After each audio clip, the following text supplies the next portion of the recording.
Welcome, everybody. In a constantly shifting world, what are the spiritual practices that allow us to be present to ourselves and be committed to our spiritual community? What resources and wisdom can we draw from to achieve equanimity in our lives and become more resilient? This pre-recorded sermon is a part of the Meaning Making series.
As we begin this morning, we pause to recognize and appreciate the Treaty 6 First Nations, predominantly Cree peoples, upon whose traditional land we are fortunate to be meeting.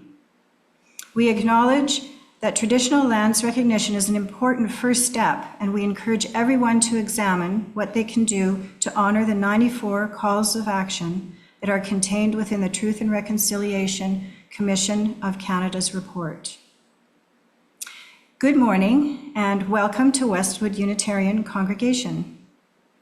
Whether you are here in person or joining us on Zoom, we are one of many Unitarian Universalist congregations across the continent and around the world. We are a community of individuals on unique spiritual journeys. We welcome all persons of goodwill, whatever their culture, color, class, religion, gender, wealth, or the direction of their affections. My name is Dawn Hunter. My pronouns are she and her. I'm your service leader.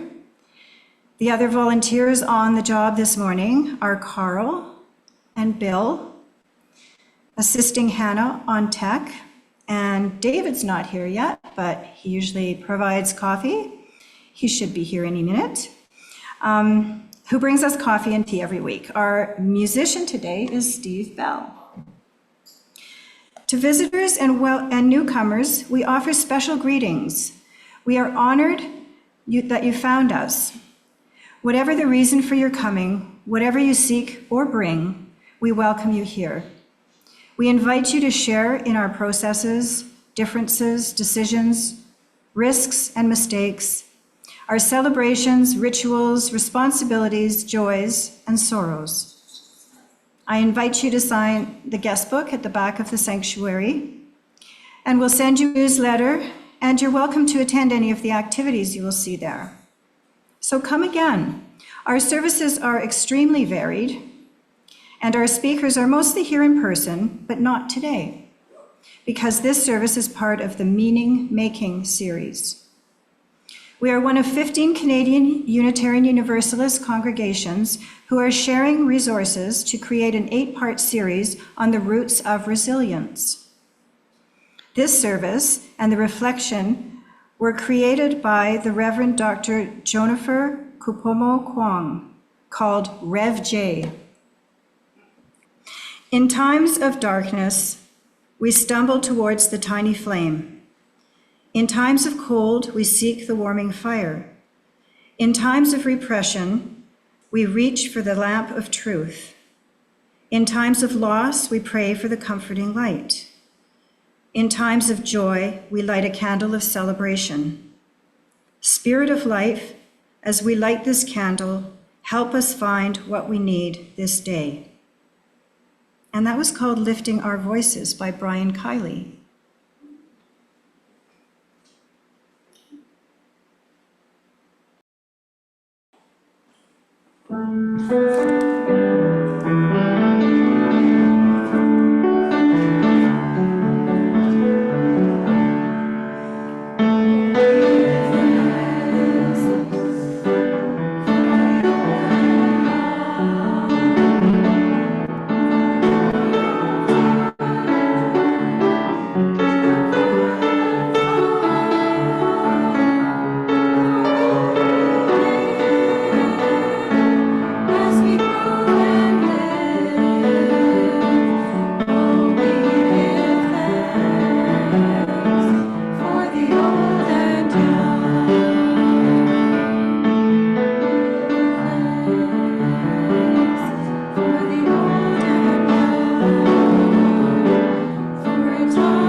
March is Stewardship Month.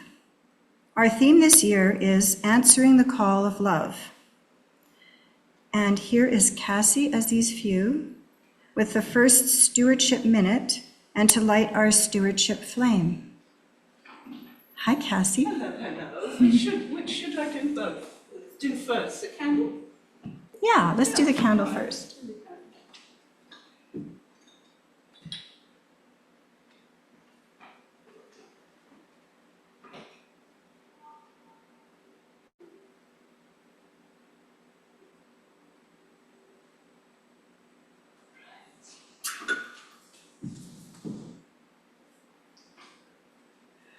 Okay, what does Westwood mean to me?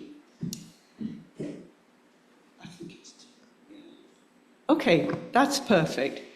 When I came back to Edmonton after 15 years located elsewhere, I came back as a committed Unitarian.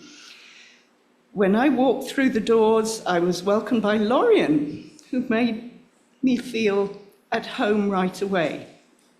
As soon as we started singing a hymn, I became very emotional, as I really felt that I'd found my spiritual home.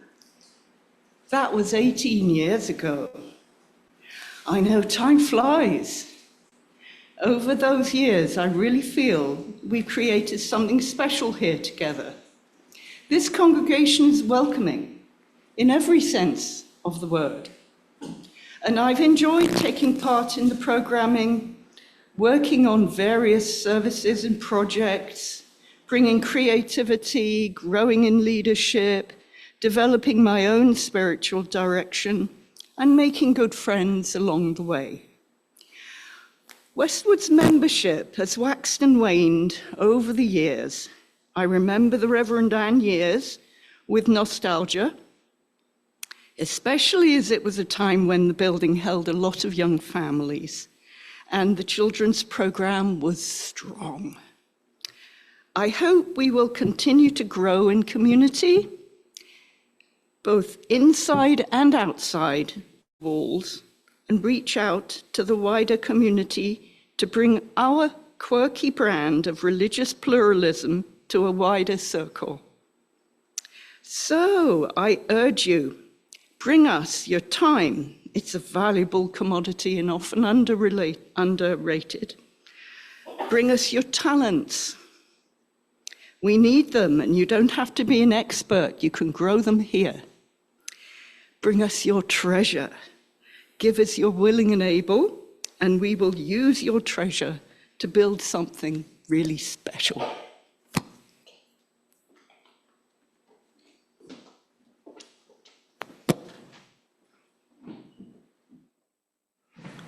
Thank you, Cassie. Now we will sing the stewardship song, Answering the Call of Love. Just the chorus. Yes.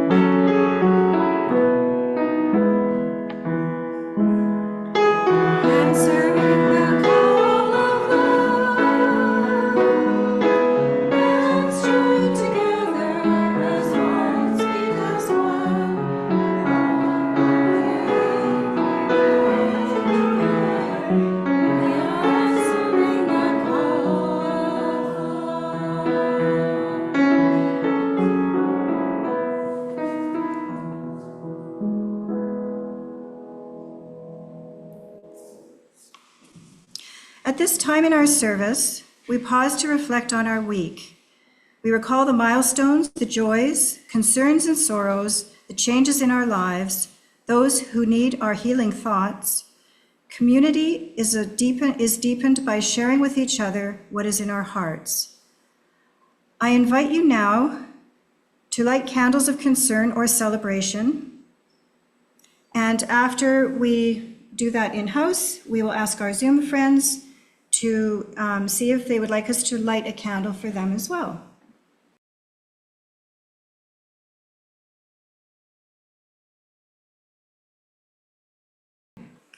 So please join us in the affirmation. May the light of these candles empower us to do and not to harm, to help and not to hinder, to serve the spirit of truth in loving affection and trusting hope.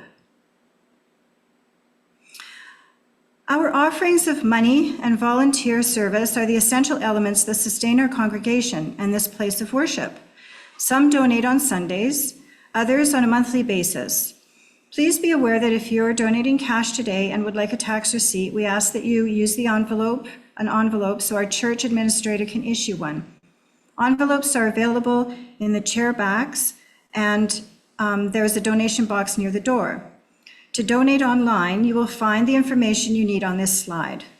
Please join me in singing our offertory song, From You I Receive.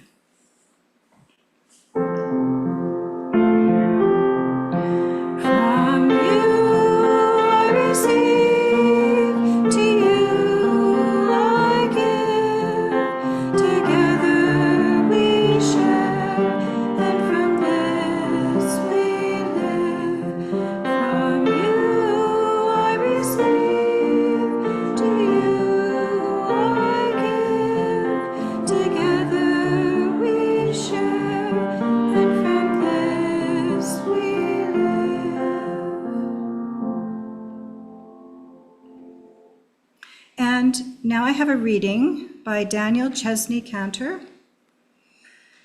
To love life is to notice the wonders that abound. And to notice the wonders that abound is to be grounded here and now. And to be grounded here and now is the beginning of finding love for this life today. Let us ground ourselves in this instant in the worship of all things good and right. And here's a meditation by Kat Liu.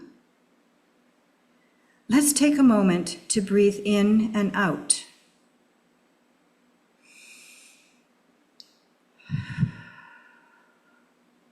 What if this were your last breath? Just for a moment, believe that this is all you have. No time to worry about the future or the past, just enough time to know that you are breathing. Draw it in. Savor the sensation of your lungs filling. Savor your heart beating. Savor the sensation of your chest relaxing as you exhale. Inhalation, exhalation. Here, now, you.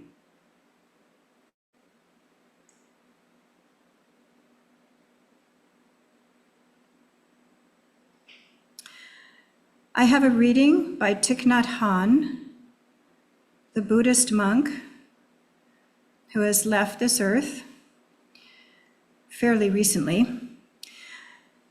The past no longer exists, and the future is not here yet. The future is being made out of the present. So the best place to take care of the future is to take care of the present moment. This is logical and clear. Spending a lot of time speculating and worrying about the future is totally useless. We can only take care of our future by taking care of the present moment, because in the future is made out of only one substance, the present. Only if you are anchored in the present can you prepare well for the future.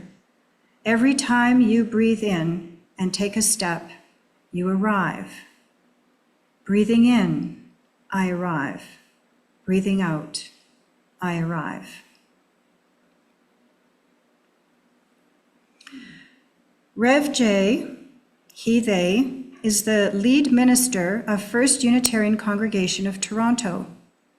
Dr. Kwong obtained his Master of Divinity and Doctor of Ministry degrees from Claremont School of Theology in California and graduated with a Bachelor of Arts degree in Film Studies from the University of California, Santa Barbara. Born and raised in the Philippines, of Chinese descent, most of Rev J's adult life was spent in California and Hawaii. He served several congregations during his more than a decade-long ministry, including First Unitarian Church of Honolulu, where, incidentally, President Barack Obama attended Sunday school, Sepulveda UU Society, Temecula Valley UU Community, Ohana Metropolitan Community Church in Honolulu, and Resurrection Beach in Orange County, California.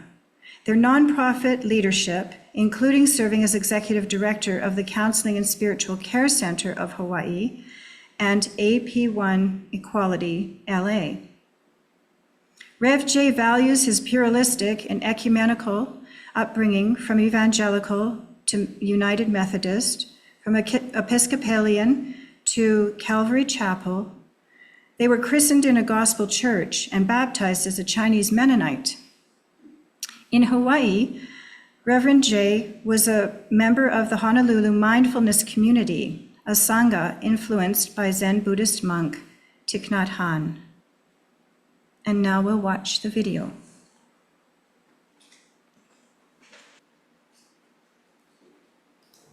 Hi, I'm Rev J, Transitional Lead Minister for the First Unitarian Congregation of Toronto.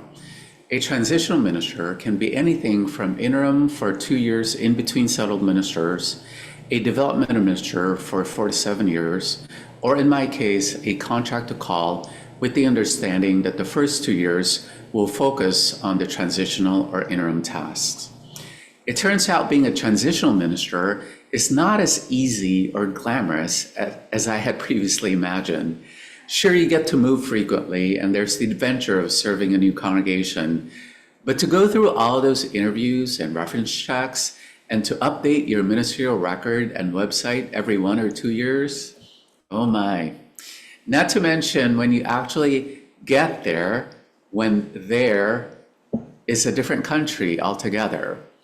I thought I had mastered waiting in line to get a new ID and car registration, but moving to Canada from the US last August was a whole nother adventure and bureaucracy altogether.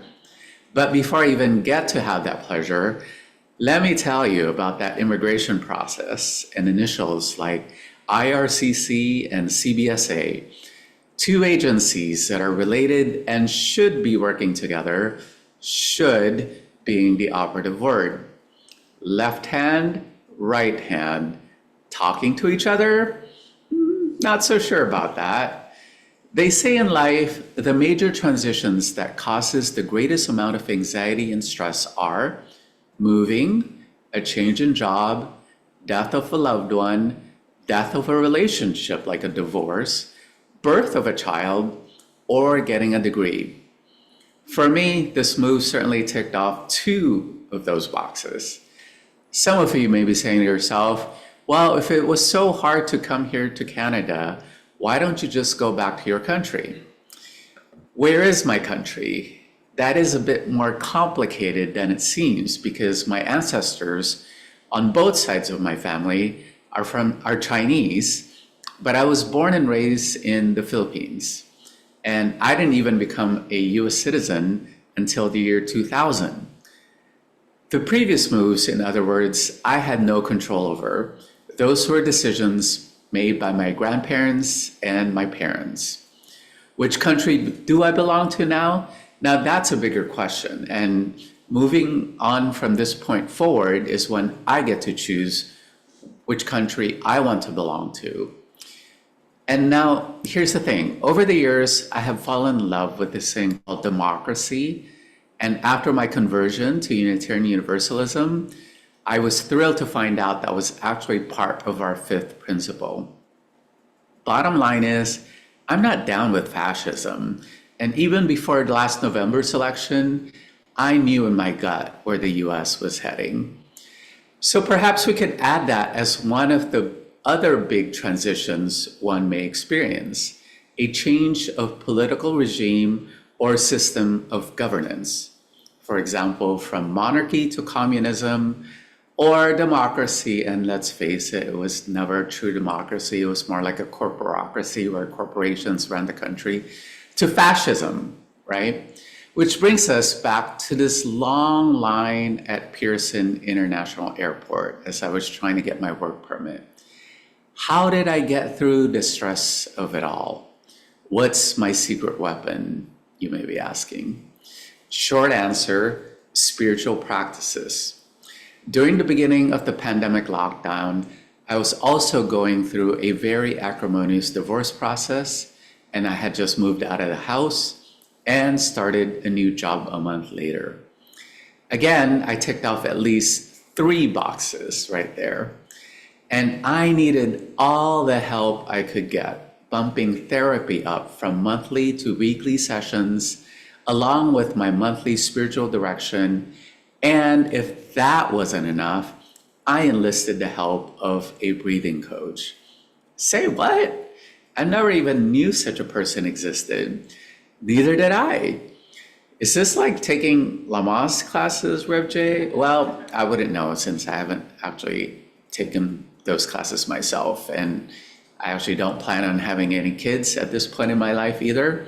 What I do know is that the breath is something that we often take for granted, and how we breathe makes all the difference in the world. So when I was actually going through all of that with my breathing coach, it was like every single session, mind blown. Our breath is what reminds us that we are still alive.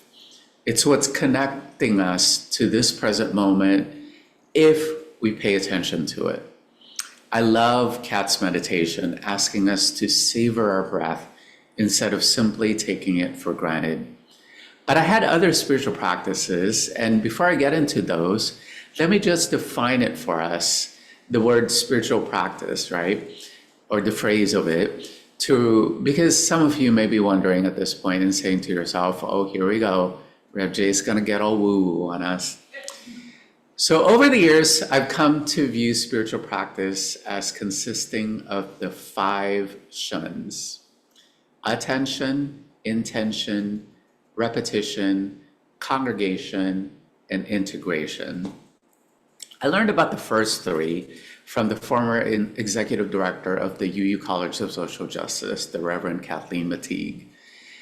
The last 2 I added after workshopping it and getting feedback from participants. So let's start with the first shun, attention. Paying attention seems so difficult these days, especially when the world is demanding so much of it from us. Our kids, our parents, the media becoming so hyper-vigilant about the latest atrocity going on in our world. We scarcely carve out time for ourselves. And the spiritual practice asks us to pay attention to what's going on right this very second. And I think young kids and pets have really mastered that. When I'm babysitting my nibblings, for example, I have to pay attention to them. Otherwise, who knows what kind of havoc they'll wreak.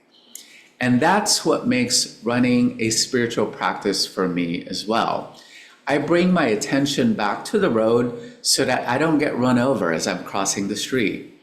Or I bring my attention to the people around me so that I don't run them over either as I'm running on the sidewalks. And I'm paying attention at the same time to the birds singing and the helicopters roaring overhead and the sun hitting my face, and sometimes even whatever semblance of nature may be around me, since I actually live in a big city surrounded by tall buildings. And you know what? I never wear headphones when I'm running because that simply drowns out everything else around me and it takes me out of the present moment. Let's add to that attention, because I could simply run to exercise, which is actually a good enough reason, but my intention is to make running a regular part of my life and to reset my system 3 times a week so that I could pay attention to my breathing when I do so. And all of that takes discipline, leading me to the next shun, which is repetition. If I only ran once every 3 months, that's hardly a spiritual practice at all, is it? Because it's just like folks who come to church only for Christmas and Easter. The regularity of it, through rain and snow and sleek, well, maybe not the last 2, right? Especially if it's heavy snow, because that's simply unsafe. But to even just roll out our yoga mat might be enough of a repetition to know that it's part of your daily and weekly routine. Now, the first 3 you could do on your own, but my Buddhist UU colleague said to me, what about your Sangha? What about your community? And I said, well, what about it? Sangha is not a shun. Well, so I thought more about it and I thought, what does end with a shun? How about congregation? Knowing that any discipline, when you do it with a group of people, sure makes it a whole lot easier, doesn't it? Many of our congregations, believe it or not, got a bump in 2020 when it comes to membership because people needed community, even virtual ones, just to make sure we keep in touch with one another and we know that our friends are still alive. There's nothing like breathing that makes our spiritual practice come alive and a good way to motivate our own spiritual practice. Finally, spiritual practices, when repeated often enough, enough, stops becoming a one-off and gets integrated into our DNA. So the last shun is integration. We don't even think about it anymore because it becomes just so much a part of us, and we do it so naturally. We are still mindful, but it stops feeling like a chore to us after a while. And if it does feel like a chore still, then find another spiritual practice. There's just so many to choose from besides attending a worship service, joining a meditation group, or practicing yoga, because those are just the traditional ones. Even washing the dishes, for example, if you do it mindfully, can become a spiritual practice. Integration to our daily lives. Can you repeat it with me? Attention, intention, repetition, congregation, and integration. For me, that's the root of my resilience, and it becomes so much easier to deal with painful and difficult situations when you're taking preventative measures before some major transition like moving, job loss, or death of a loved one actually happens. Or perhaps even the upcoming election here in Canada, or my work situation, or my immigration status. Any of these things could be easier to deal with if we took those preventative measures of practicing our spiritual practices ahead of time. Thich Nhat Hanh certainly didn't mince words, did he, when he said that, well, you know what, the past is done, over with, the future isn't here yet. So stop spending your time worrying and fretting about the future, because that's completely useless and not a good use of this present moment, which literally is a present and a gift. Worrying about what isn't here yet really just robs us of the enjoyment of the here and the now. Can we trust that in the here and now, we have all the resources we have within us? That inside of each and every single one of us is all the wisdom we'll ever need to get through life? That the universe is a benevolent one and has our back. Together, we've got this, people. All we have to do is to be here now. So let's put this into practice, shall we? I'm going to bring the singing bowl 3 times. And during that time, if it's helpful for you to remain focused, you may want to chant the mantra of present moment, wonderful moment. Or if that's too much for you to remember, how about just now, wow?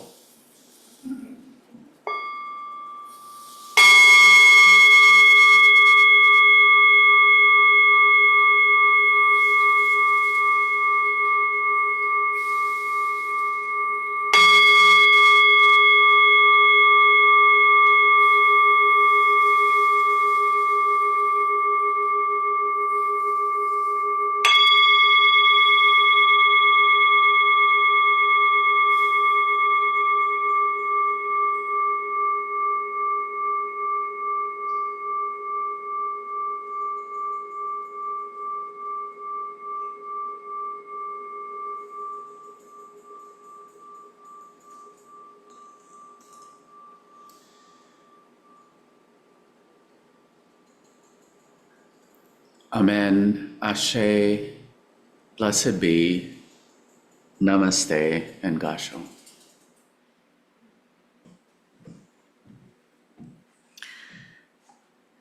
I now invite you to join in singing a song titled Breaths.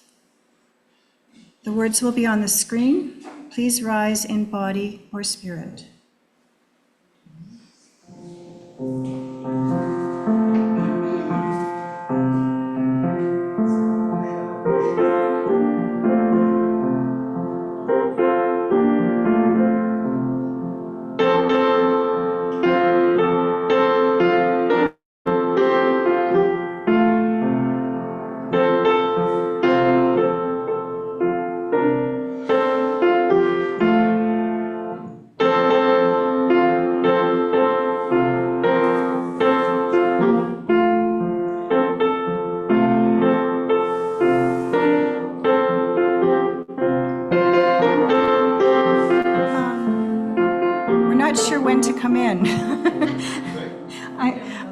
sure when to come in. We don't know this song.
We extinguish the chalice here that it might glow gently in our hearts. May it light your path as you leave this place.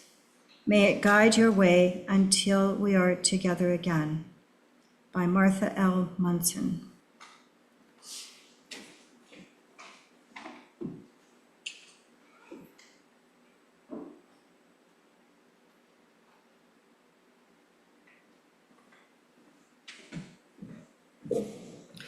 And now for our closing song, Just as Long as I Have Breath.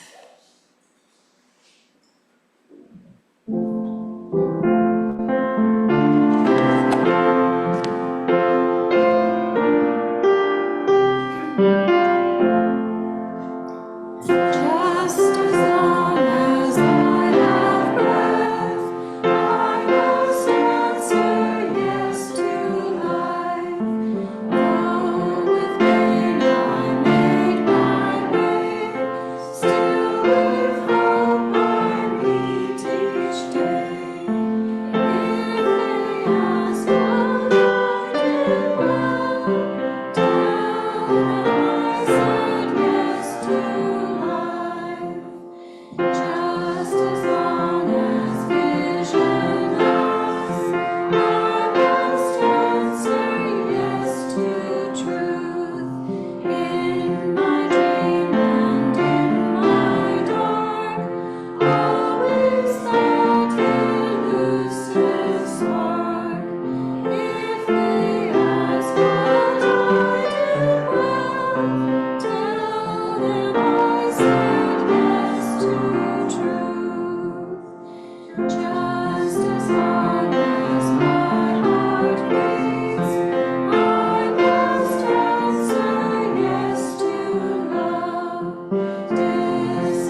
Our closing benediction is by Darcy Roque. There is too much hardship in this world not to find joy every day. There is too much injustice in this world not to right the balance every day. There is too much pain in this world to not heal every day. Each of us ministers to a weary world. Let us go forth now and do that which calls us to make this world more loving, more compassionate, and more filled with grace of divine presence every day.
So please stay and join us for coffee and conversation, and then go in peace.